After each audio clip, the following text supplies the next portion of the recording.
Welcome to 10th or Tuesday. This is episode number 34. My name is Michael Boldin. I'm joined by my good friend Michael Maharrey. And that's not just a line, Michael. A what, who? No, it's not just a line. My good friend, Mike Maharrey. Absolutely. Oh. Glad to be here with you, Mike. Absolutely. You know, I actually love doing the show because we get like 15 minutes of like catch-up time about how everybody's life is going before and after.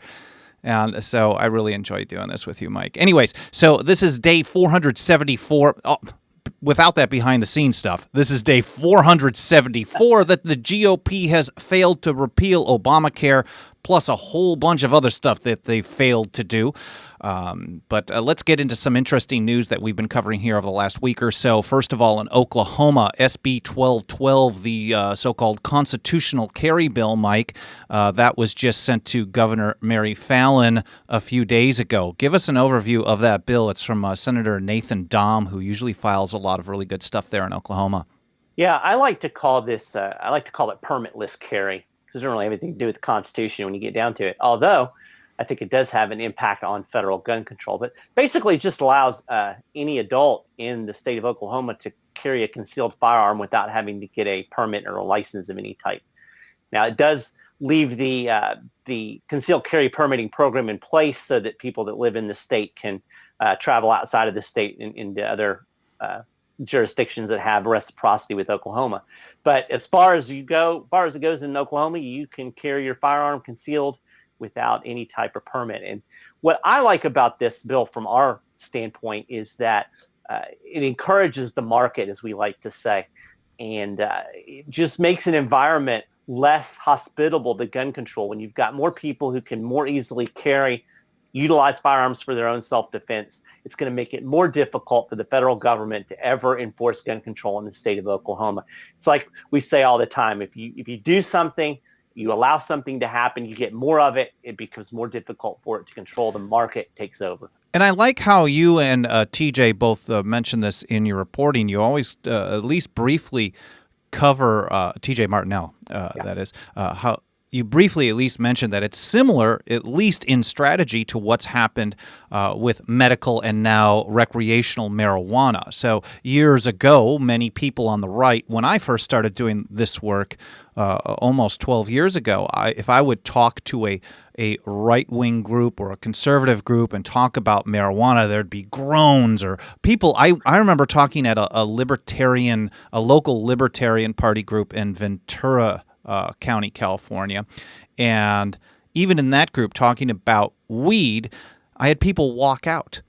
They just didn't want to hear about it because they're like, that's bad. I don't agree with it. Now, even if someone says, that's not my personal choice, you have all these years going back to 1996 here in California, where people have seen that the world has not come to an end. And a lot of people have gotten really rich doing this, are having these businesses open, and I think people are just less and less opposed to it as a knee-jerk reaction. And I think the same thing that can actually happen. People laugh us out of here at this point, I think, but maybe we can look back in history. At some point, the more that people are carrying weapons for self-defense or for whatever reason, the more that they are carrying, concealed or open, the more it normalizes it and the more that people will be less afraid of it as a knee-jerk reaction. Well, and I really think that's true. I've read stories in various publications about, people open carrying in states that are like not. New Hampshire. Yeah. Well, no, I'm thinking of states that are not as friendly. Okay. To firearms, and people freak out. And here in Kentucky, it's normal. I mean, nobody bats an eye. I mean, there's, my wife used to manage a grocery store, and she had several customers who came in open carried all the time. Had a pistol on the hip. Nobody really bats an eye because it's a normal thing in the culture of Kentucky. Now, if you go into open carry in some other state, I don't know an example, but you might have people calling the cops and whatnot. Well, so I was thinking about this for myself personally. I've never owned a firearm, and living in downtown Los Angeles, it's probably impossible for me to get approved to get one. But there is absolutely no licensing or regulation on ownership or carry of tasers. And up until October of last year, when Sarah, my partner, and I moved into where you see right now, this is actually a spare bedroom in a new apartment that we moved to in another neighborhood. Prior to this, for the last 2 years, we'd been living in another place, and I had the 10th Amendment Center studio, not in a home office, but in a really cheap, cool old commercial industrial space, but in the middle of Skid Row. This is literally the largest homeless population in the country. It's extremely dangerous to walk through, but I was doing it because it was the only thing I could afford at that point. So I had thought, oh, well, maybe I'll get one of these tasers with a laser sight. The security guard at the building was saying, a lot of times just pointing that laser sight at someone, if they're threatening you, will get them to run. But then I started thinking, man, there's a lot of cops patrolling around here, and I don't trust them. One of them might just shoot me just for having the thing. So it was kind of a balance between, can I protect myself against the people who are drugged out, or am I afraid of getting shot by the people who are trying to protect me from myself? So I'm glad I'm just not having to make that decision right now. I think at some point I'd like to get one, but in 20 years, I've never seen someone carry even a taser, even though there's no regulation. The culture here is just hostile to the idea. So you make a really valid point. I'd like to see more people do it. And maybe I should lead by example, actually. Yeah. Well, then there's people like my wife. She considered getting a taser, and then she thought better of it because she figured she'd just tase somebody just because she was annoyed with them. Well, that's a whole different conversation. Right. I just wanted to use it as kind of like, back off type of thing. But, if we need to talk to Cynthia, maybe I should take Cynthia's approach. But anyway, so this bill is on Governor Mary Fallon's desk. Do you have any indication, have you heard from Dom at all, Senator Dom, on whether anyone thinks she's going to sign it, or? I haven't really heard anything. Okay. Yet. The reporting that I read out of Oklahoma indicated that she has been generally open to gun type of thing. She's Second Amendment friendly, I guess you would call her. Yeah, they all say that. But I was getting ready to say I think there were a couple of bills that she's vetoed along the way too. So it's kind of a crapshoot. If you live in Oklahoma, I would highly encourage you to give the governor's office a call and let her know that you want her to sign this bill. That kind of pressure is important. Yeah, it's SB 1212. We don't have the contact information handy, do we?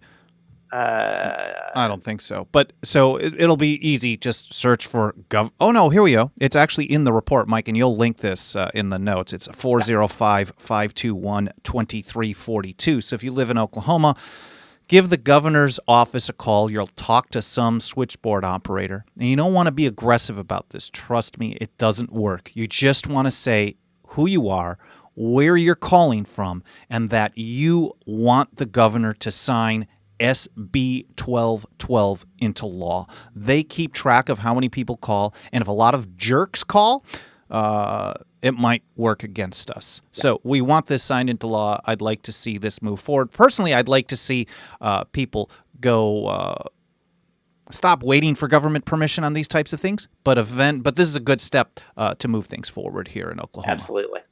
Over in Utah, we've been covering a number of bills, and one was the Right to Try Act that passed into law last year. The brief overview is that the FDA oftentimes prevents people from experimenting with medicine that has gone through a number of stages of trials and tests and production, and sometimes it's in use in other countries.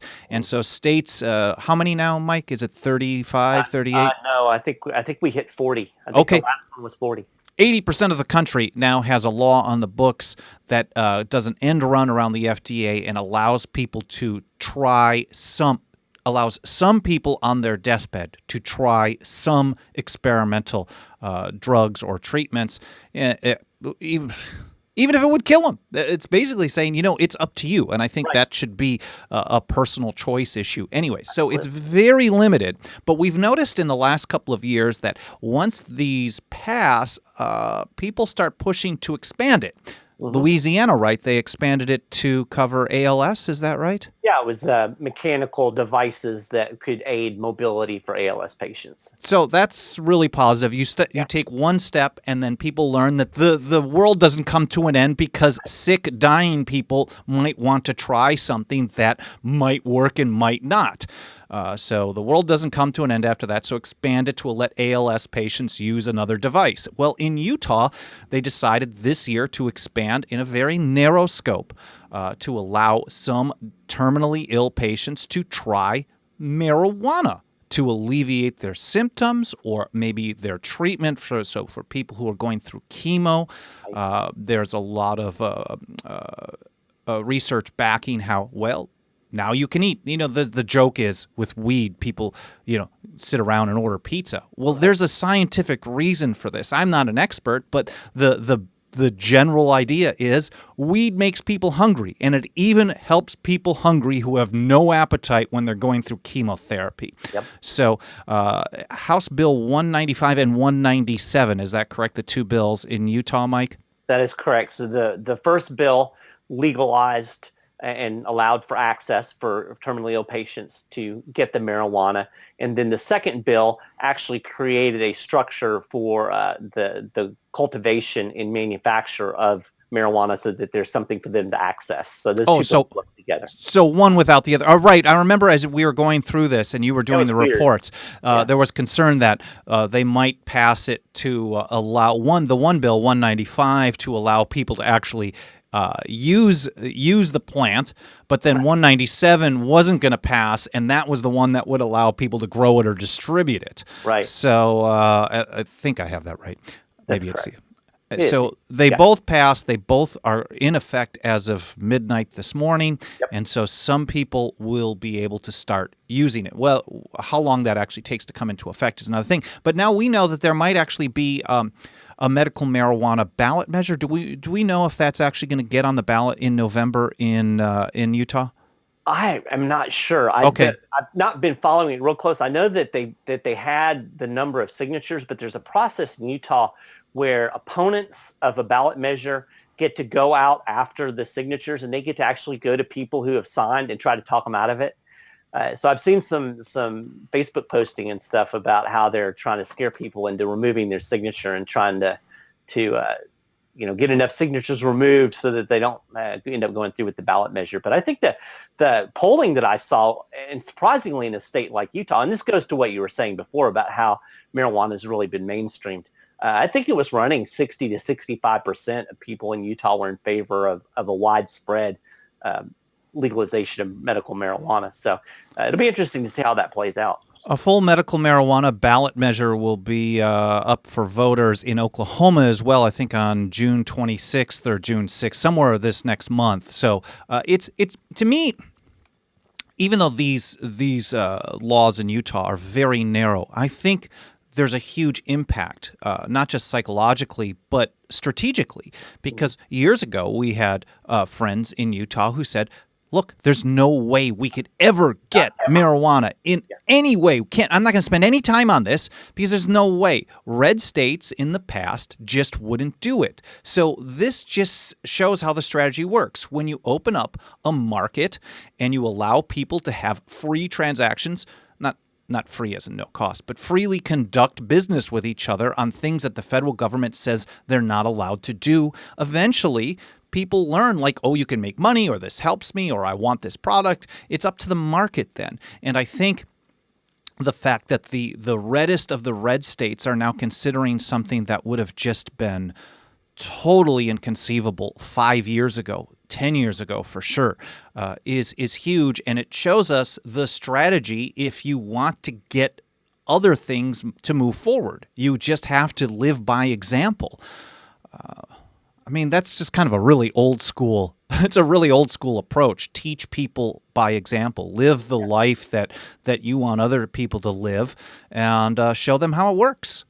And it's a bottom-up approach. This whole movement. It started in the 90s in California, as far as the political process went. But it started long before that when people just decided that, hey, I want to use this plant. And, you can be for it or against it or whatever, but there was enough people that wanted to do it, that went ahead and did it, that created the momentum to get the first law passed, which created the momentum to get more laws passed. And now we've got, fools like Boehner who are now on the board of marijuana companies because they realize there's a buck to be made. So, it bubbles up from individual action, local action, state action, and eventually it pushes it all the way up to the top of the heap. And I think gun rights activists should really pay attention to the Absolutely. strategy and the model that's happened here, and that is absolute. I don't think anyone thinks that the federal government is winning against the states and the people on weed.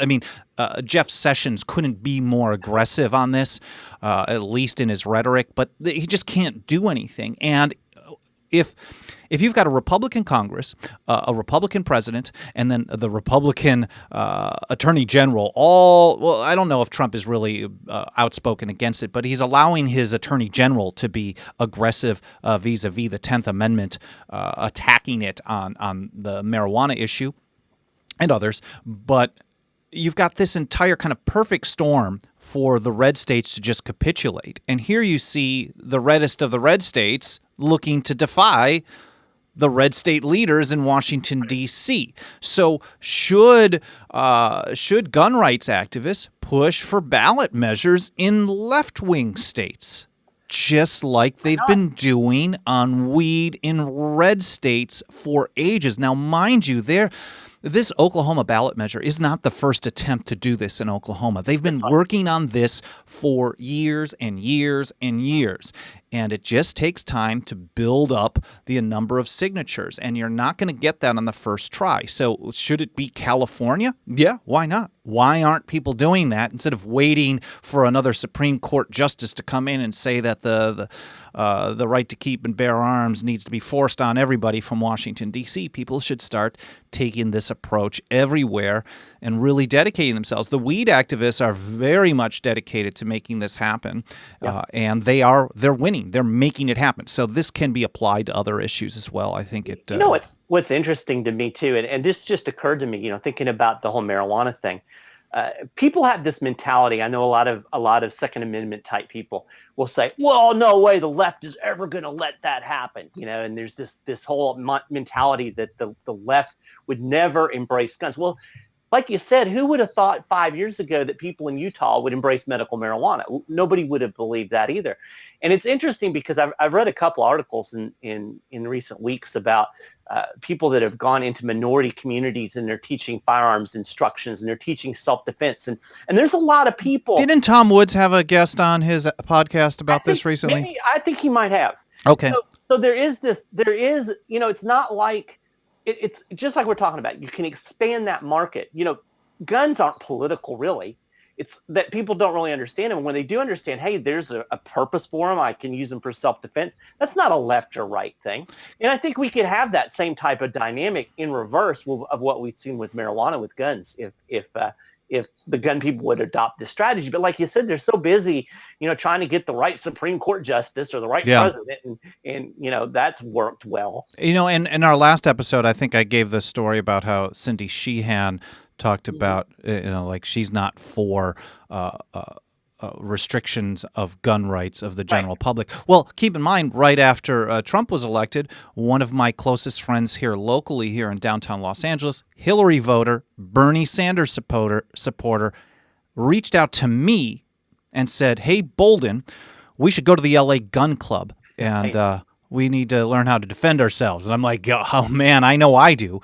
So because I'm really bad at it. But yeah, I mean, I think some people are open to it. I think in general, the mainstream left is the talking point. And you know what? Even if the so-called left is always going to be opposed to this, that doesn't mean it's not right to try to lead by example and take a different approach, because the approach that's happening right now isn't winning. You have all the Republicans in Washington, D.C., and we talk about how this is the 474th day that the GOP has not gotten rid of Obamacare. Well, they also haven't gotten rid of the National Firearms Act of 1934, the Gun Control Act of 68, and then its amendments in 86. So you can't rely on Washington, D.C. or the right Supreme Court justices to protect your right to keep and bear arms. They just don't do a good job of it. And over time, people start accepting the status quo. Oh, okay, well, I just don't want any gun restrictions. Well, there's tons of them on the books right now, and those need to be rejected as well. But absolutely, we're getting off on a tangent. I like tangents.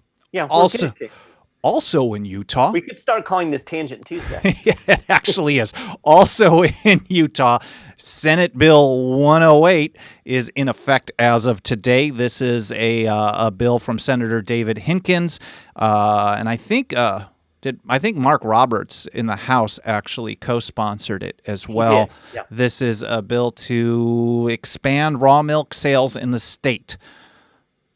Why is this awesome, Mike? It is awesome because, again, hitting on this same theme, we're expanding the market. And when you expand the market, people like to do things. And when they start doing things, the market expands further. And we have a situation where the federal government thinks that raw milk should be illegal, which is one of the most absurd things in the entire world. When you see the SWAT teams literally raiding Amish farms because, they're selling raw milk. Yeah, they also sent SWAT team, FDA armed SWAT team, mostly supported by sheriff's office here in LA back in Venice Beach. They raided a place called Rawsome Foods years ago. Very aggressive because they were carrying raw cheese and raw milk, but raw milk is legal in California. Yeah, exactly. So, the more states that legalize it, the more difficult. It's just like we talked about with the constitutional carry.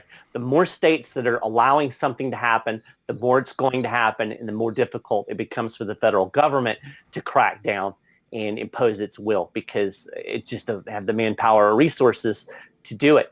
And so it's exciting to see these bills pass and open the door for expanded raw milk sales. I recently started making the case. I was a guest on The World According to Jesse. I'm a Russian propagandist now, as it was on RT getting interviewed on Jesse Ventura's program. It was guest hosted by someone from Young Turks, and they were talking about foreign policy.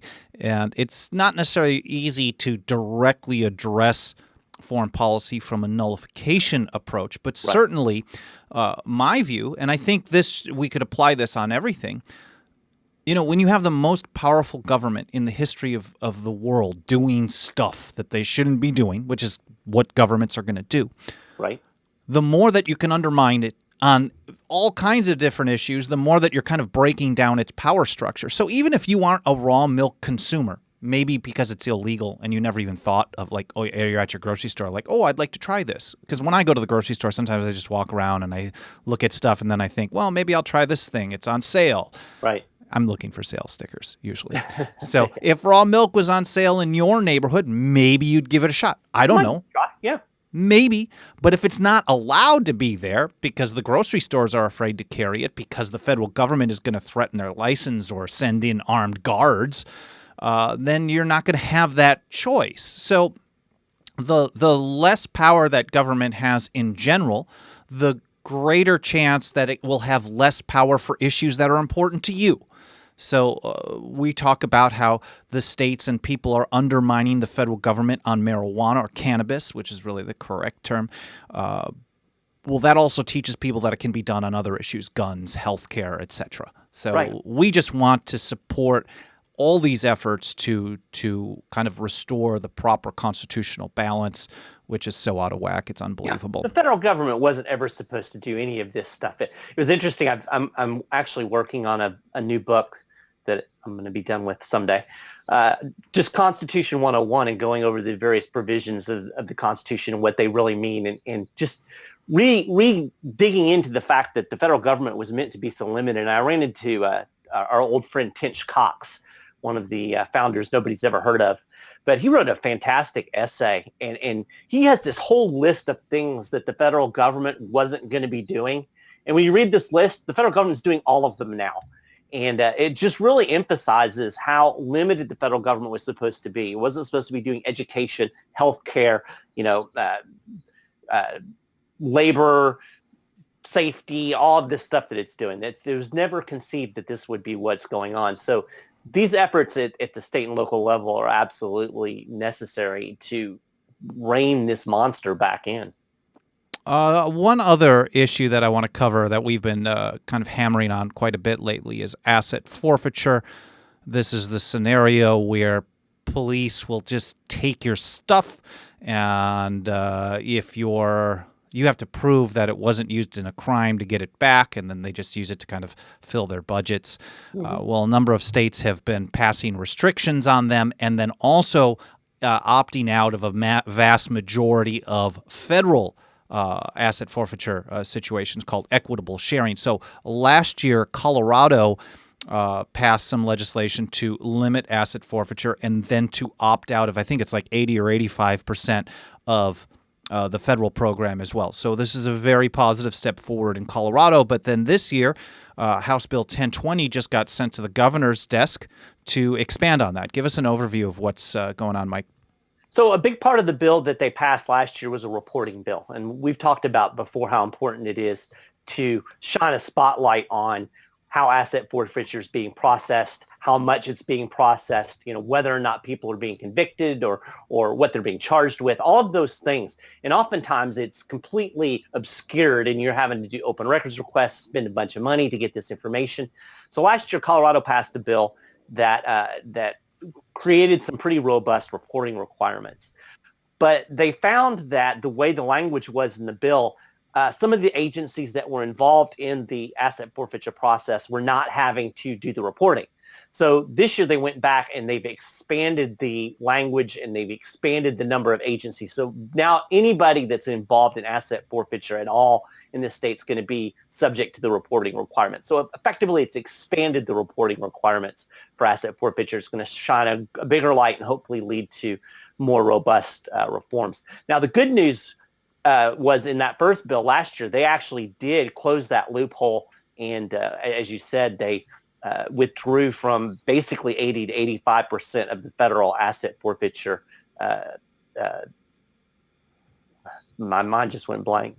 The program that you just talked about. Equitable sharing. Equitable sharing, yes. So that happened last year. So that was already a positive step forward. Okay, so again, step one, building on and moving to step two and expanding it. And that's really, really something that can be positive. Also in Michigan, this would be a step 0.5. House Bill 5779 from Peter Lucido, passed out of committee. This addresses forfeiture just on the state level, but ignores the federal level. So we'd like to see this pass because Michigan is one of the worst in the country when it comes to asset forfeiture. Institute for Justice gave it a D-. And I don't know if they grade on a curve, but Michigan is awful. I don't know that I've ever seen an F. I think they pretty much give everybody a D-. I guess they're waiting for the one that's the absolute worst so they can give an F. But yeah, they're mostly all absolute worst. If you're getting a D-, then your laws are pretty bad. I know that there's no criminal conviction required. You don't even necessarily have to be charged with the crime, and their police departments get 100% of that money back in some cases. So this bill would actually require a criminal conviction in most situations. It passed out of committee and should be up for some debate and potential vote by the full House. That is the first step, but we do know that if they don't follow up, what will absolutely happen is they'll have these great restrictions requiring criminal conviction on a state level, and then police will just reach out to the Department of Justice, whose head, Jeff Sessions, absolutely loves civil asset forfeiture. So does the president these days. They love asset forfeiture. And what they do is they reach out to the DOJ and say, hey, we can't do this on a state level. Is there any way that you can look at this as a federal case? They say, oh, absolutely. Then they join a task force or partner up with the feds, and then they are no longer under the state restrictions. They follow the federal ones, which are awful, even worse. They're definitely the F. Maybe that's where the F goes. So we'd like to see House Bill 5779 pass in Michigan, and then certainly we need to be on top of it. And I'm sure organizations like IJ and others will be following up on this to make sure that something else happens. But first of all, 5779 needs to pass in Michigan. Mike, one other thing I want to throw your way. You did a really cool podcast about Obamacare recently, and how did we title it? Basically, or you have this quote in it. I want to just read it. A lot of people say Obamacare has been a roaring success, but for me and my family, it's been a nightmare. Thankfully, there are some alternatives to this government boondoggle bubbling up out there. And you're talking about direct primary care, where you can contract directly on a monthly basis with a healthcare provider to cover your basics for a flat fee.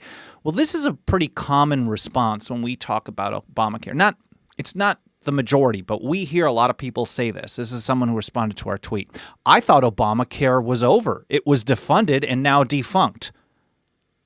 Okay. Okay, I just wanted to get. I mean, I know we go off of notes for everybody watching. We kind of come up with a plan of the things that we want to cover on the show, and this is something that I was just thinking of as we're thinking about how Obamacare hasn't been. It still exists, but there's a lot of people in the general public who tell us, "Oh, Obamacare's gone.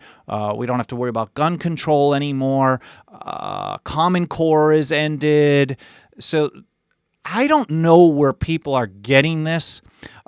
Maybe government by press release at the White House is telling people we're getting rid of such and such, so then people just believe it and they don't really know that they are.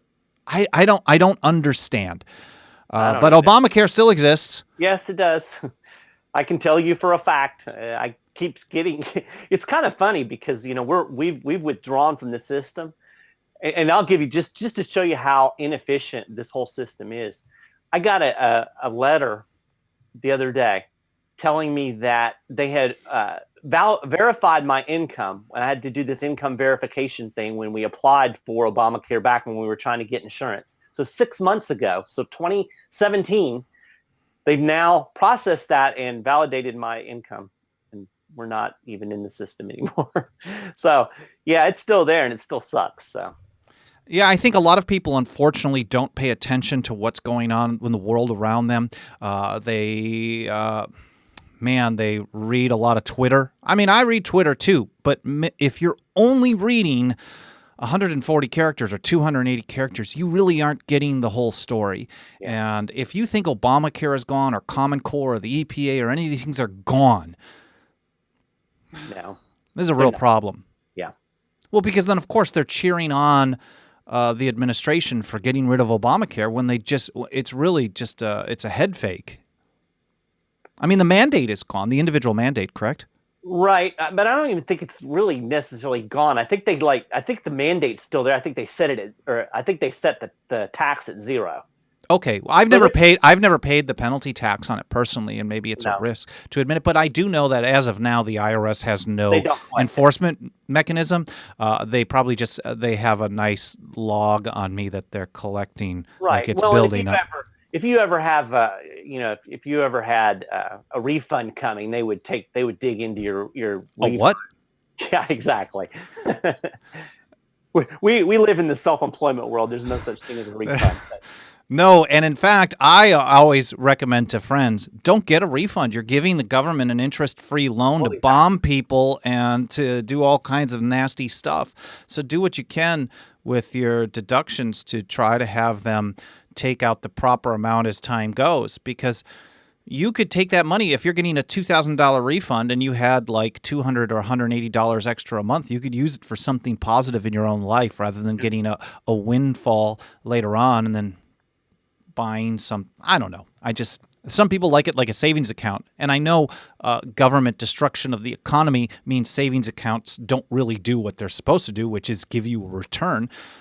So they use it as a way to control spending. And I think we need to look at different ways to control spending rather than handing government money.